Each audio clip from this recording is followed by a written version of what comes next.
சற்று முன்பு கிடைக்கப்பெற்ற ஒரு அதிமுக்கியமான மற்றும் பரபரப்பான தகவல் ஒன்று மக்களே. காணொலியை முழுமைக்கும் பாருங்க. தவேகாவை தேடி வந்த புதிய அதிர்ஷ்டம், அரசியலில் மிகப்பெரிய ஒரு திருப்பம், இதை பற்றி தான் இந்த காணொலியில் பார்க்க போகிறோம். காணொலிக்குள் போவதற்கு முன்பு இது போல அரசியல் சார்ந்த உண்மை நிலவரங்களை நீங்கள் உடனுக்குடனே தெரிஞ்சுக்கணும்னு நினச்சிங்கன்னா நம்முடைய சேனலை மறக்காமல் சப்ஸ்கிரைப் பண்ணிட்டு பக்கத்தில் இருக்கக்கூடிய பெல் பட்டனை ஆலில் செட் பண்ணி வச்சுக்கோங்க. அப்போ தான் நம்ம போடுற ஒவ்வொரு அப்டேட்ஸும் பார்த்தீங்கன்னா உங்களுக்கு நோட்டிஃபிகேஷனில் வரும். இப்போ வாங்க வீடியோக்குள்ளே போயிடலாம்.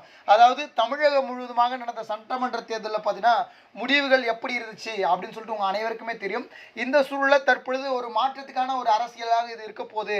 விஜய் எந்த மாதிரி பார்த்தீங்கன்னா ஆட்சி அமைக்க போகிறாரு அப்படின்னு சொல்லிட்டு எதிர்பார்த்திருந்த சூழ்நிலை தற்பொழுது விஜய் ஆட்சி அமைப்பதற்கே பார்த்தீங்கன்னா அழைக்காமல் இருக்கிறார் ஆளுநர். காரணம் என்ன?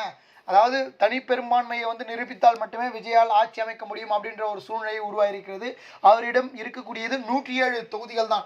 அதாவது அதிமுக திமுக விட மெஜாரிட்டி வைத்திருக்கிறார். ஆனால் பார்த்தீங்கன்னா இது போதுமான மெஜாரிட்டி கிடையாது அப்படின்னு சொல்லிட்டு பார்த்தீங்கன்னா விமர்சித்துட்டு இருக்கிறாரு ஆளுநர். ஆளுநர் என்ன சொல்லியிருக்காருன்னா, நீங்கள் 118 மெஜாரிட்டியை காமிங்க, அடுத்து முதலமைச்சராக ஆகிடுங்க அப்படின்ற மாதிரி சொன்னாங்க. அதுக்கப்புறம் பார்த்தீங்கன்னா விஜய் அவர்கள் தரப்புல இருந்து பார்த்தீங்கன்னா காங்கிரஸ் 5 ஆதரவாளர்கள் கொடுத்தாங்க.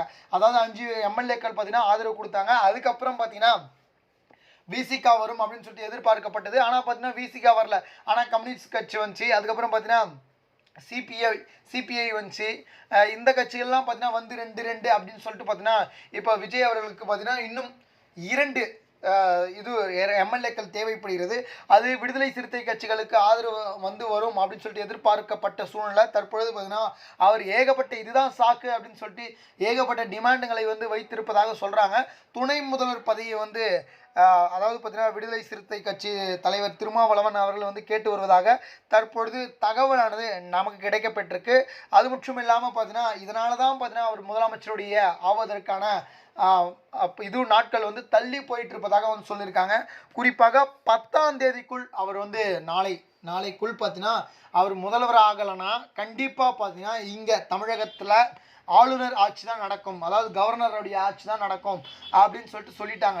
இது விஜய் அவர்களுக்கு இருக்கக்கூடிய மிகப்பெரிய ஒரு நெருக்கடி. ஆனால் பார்த்தீங்கன்னா யாரெல்லாம் விஜய் தரப்புக்கு ஆதரவு அளிக்க போகிறாங்க அப்படின்னு சொல்லிட்டு நம்ம பொறுத்திருந்து பார்ப்போம். ஏன்னா விஜய்க்கு வேறு வழியே கிடையாது. ஒன்று அவர் ரீஎலெக்ஷன் நடத்துவாங்க, அப்படி இல்லைனா பார்த்தீங்கன்னா கவர்னருடைய ஆட்சி தான் பார்த்தீங்கன்னா தமிழகத்தில் ஏற்படுவதற்கான வாய்ப்புகள் இருக்குது. இது தொடர்பாக நம்ம அடுத்தடுத்த வரக்கூடிய காணொலியில் பார்ப்போம்.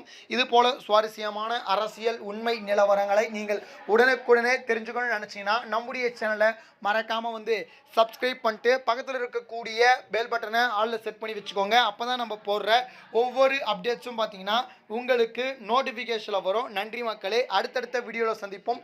நன்றி, வணக்கம்.